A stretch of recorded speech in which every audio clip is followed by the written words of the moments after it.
Dimanapun tempatnya, developer nakal tetap saja bermunculan. Developer nakal ini selalu punya trik curang demi mengeruk banyak keuntungan. Tak terkecuali di Cina, yang dalam beberapa video berikut ini memperlihatkan kecurangan dalam proyek pembangunan.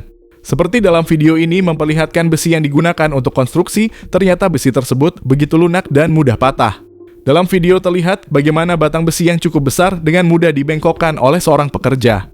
Terlihat pekerja ini dengan tanpa tenaga dapat membengkokkan besi ini dengan sangat mudah layaknya berbahan karet. Selain itu, di video lainnya juga menunjukkan bagaimana besi konstruksi yang cukup besar sangat mudah dipatahkan. Terlihat pekerja ini hanya dengan membengkoknya sekali saja, besi sudah patah. Bahkan hanya dengan sekali pukul, besi-besi konstruksi pun patah seketika.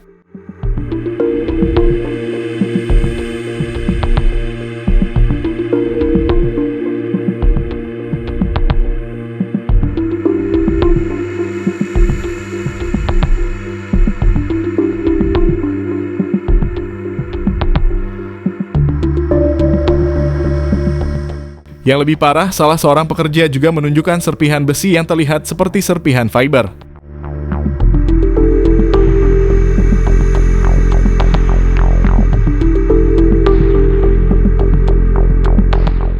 Dalam kejadian lain juga menunjukkan pekerja yang diduga di Cina menggunakan botol-botol bekas alih-alih menggunakan batu sebagai bahan pondasi. Menurut keterangan, mereka sengaja menggunakan botol bekas sebagai pengganti batu.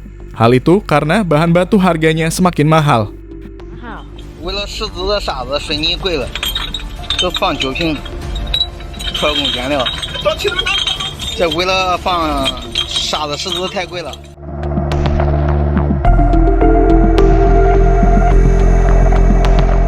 Selain di Cina, kejadian akal-akalan seperti ini juga marak terjadi di berbagai tempat di dunia. Dan kali ini kita bakalan bahas ulah kontraktor curang demi cuan.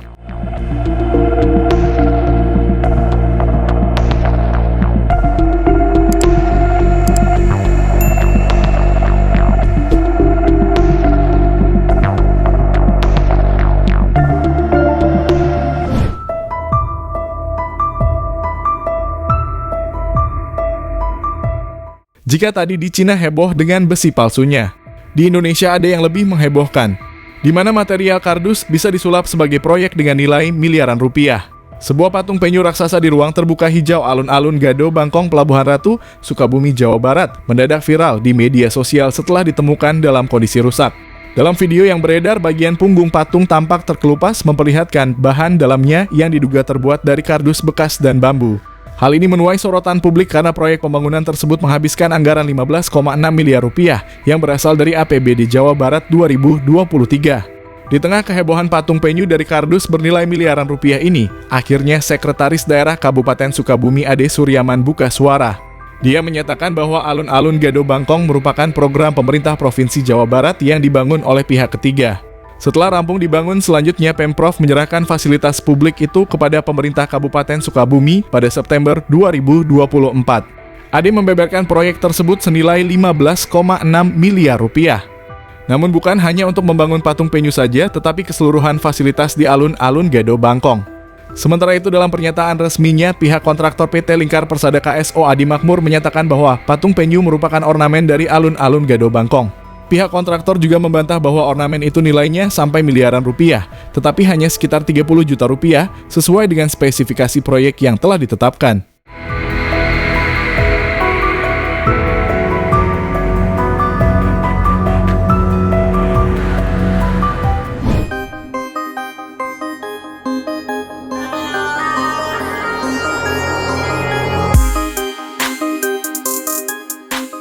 Di negara India ternyata juga sering ditemui hasil proyek yang dikerjakan secara asal-asalan. Seperti dalam video yang satu ini, di mana para warga di wilayah Assam, India beramai-ramai menghentikan proses pembangunan jalan. Aksi ini didasari karena para warga merasa aneh dengan jalan aspal yang baru saja dibuat. Dapat terlihat jalan ini hanya ditumpuk batu kerikil yang kemudian diaspal begitu saja. Terlihat dengan mudah lapisan aspal ini bisa dikeruk dengan tangan oleh para warga. Bahkan lapisan aspal ini hanya berupa satu lapisan batu kerikil yang kemudian dituang aspal di atasnya. Atas temuan ini, para warga pun berencana melaporkan hal ini kepada pemerintah dan pihak berwenang.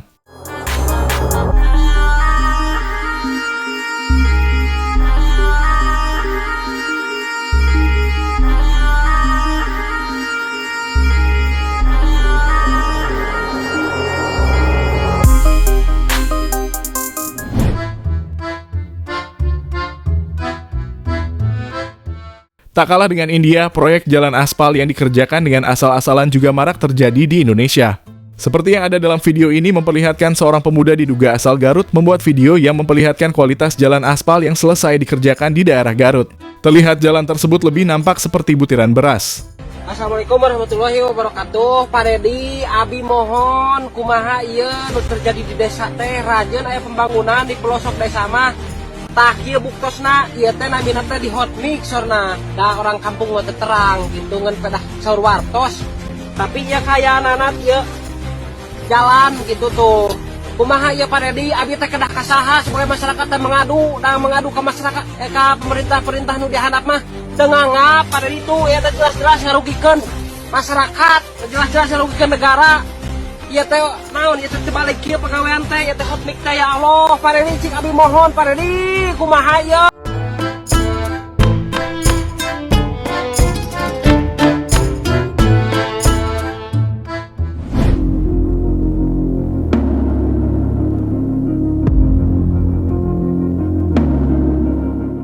Seorang pemuda asal Nigeria ini sempat membuat heboh media sosial. Pemuda itu tampak mengungkapkan keresahannya melihat pembangunan selokan di tempat itu yang dinilai memiliki bentuk yang absurd. Sambil mengungkapkan kekecewanya dengan ada tinggi, pemuda ini menunjukkan bentuk selokan tersebut yang terlihat dikerjakan asal-asalan dengan bentuk yang aneh dan tidak teratur. Dan ketika sampai di ujung dari selokan, pemuda itu juga menunjukkan kondisi jalan aspal yang begitu memprihatkan. Hanya dengan menggunakan tangan kosong, pemuda itu mampu mengeruk aspal di jalan tersebut. Tak hanya sampai di situ, setelah mengeruk aspal, pemuda ini tiba-tiba kembali ke area selokan. Lalu dengan penuh amarah, pemuda itu menunjukkan bentuk asli dari pondasi drainase tersebut. Dan benar saja, hanya dengan menggunakan satu jari saja, pemuda itu mampu mencongkel bagian pondasi. Dan dari conglannya itu, maka terungkap sudah keburukan pihak kontraktor yang mengerjakan proyek tersebut.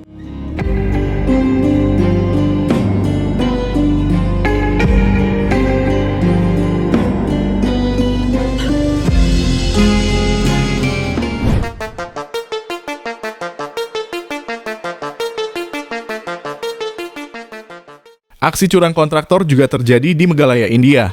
Dalam video yang diunggah memperlihatkan beberapa pria yang tengah melakukan sidak di sebuah bangunan yang baru saja dibangun. Dapat terlihat meski baru dibangun, terdapat kerusakan di bagian lantai atas gedung. Dan benar saja lantai ini dengan mudah dikeruk hanya dengan kunci mobil. Bahkan terlihat lapisan semen tipis tersebut hanya menutupi bagian dasar yang ternyata tanah. Menurut keterangan, bangunan ini merupakan bangunan perguruan tinggi negeri di mana proyek pembangunannya diserahkan ke kontraktor yang masih saudara ipar dari salah satu menteri di sana. Bahkan bangunan ini masih belum selesai meski dibangun sudah bertahun-tahun. Beberapa warganet menduga jika ini memang disengaja dan diduga sebagai ajang korupsi dalam anggaran pembangunan.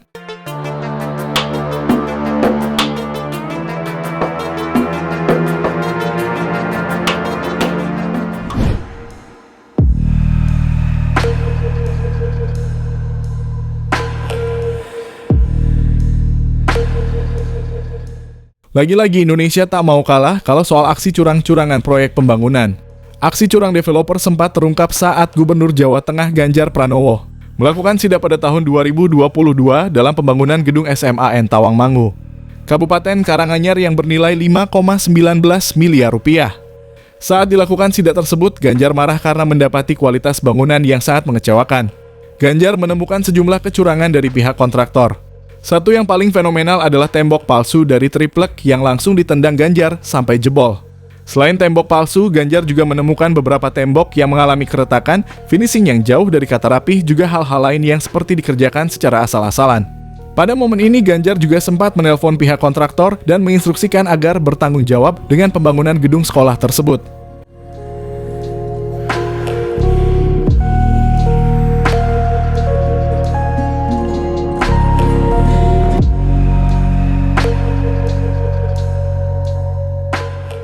Setelah video sidaknya viral, gedung sekolah itu pun langsung diperbaiki dengan mengganti tembok palsu dengan tembok sesuai spesifikasi. Namun pada bulan April tahun 2023 saat Ganjar kembali untuk mengecek gedung sekolah tersebut, lagi-lagi Ganjar menemukan kerusakan di beberapa titik. Saat diwawancara, Ganjar mengatakan kalau perbaikan yang sudah dilakukan sudah cukup bagus. Sementara untuk kerusakan yang dia temukan, Ganjar akan segera menghubungi kembali pihak kontraktor agar segera dibenahi.